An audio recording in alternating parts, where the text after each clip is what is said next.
So what I'm doing here is just looking at the clovers and seeing what the nodules are doing, and are we fixing nitrogen from the atmosphere. So a good way to do this, and very simple, another observational trick for farmers, is to dig a hole and then go to your clovers or your legumes and check the nodules on them. So we've got a couple of decent ones here. Might be a bit hard to see on camera, but we want to pop these. So there'll be one of three colours. White means they're not fixating or they're a young plant.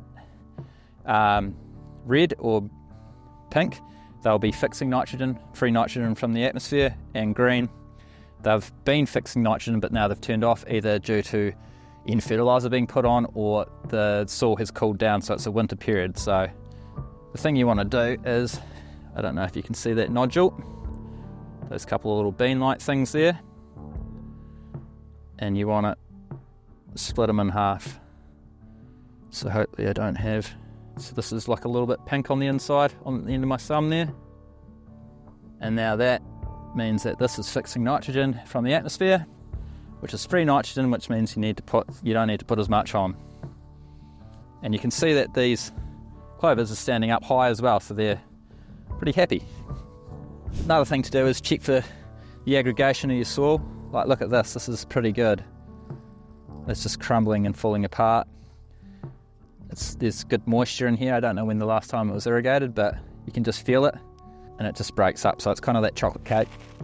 Give it a sniff. We all know what really good smelling dirt smells like. I think it's inherently built into all of us as humans. When we sniff good soil, we know the smell. If it smells like it's dead or metallic-y, I think we know that there's something wrong. And we want to see that like chocolate cake colour. This indicates good soil. We also, this is something I've mentioned before, so we've got a couple of worms. These guys here provide a lot of free nutrients. They also open up your soils.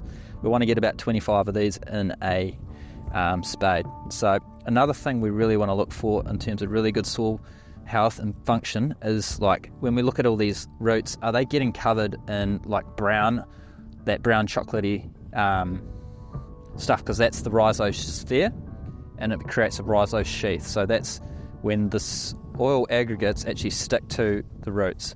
Here they're not doing it, so you would say that there's a issue with microbiology in the soil not functioning correctly, because they're not sticking to the soil and creating a wider buffer within your soil. So if you have that soil sticking to it and it's all brown and it looks kind of like Rastafarian roots is what we call it, that can buffer your pH up to 2, and that provides a lot of resilience. So there are issues with the soil, even though there are quite a few positives, but they're things you can work on quite easily.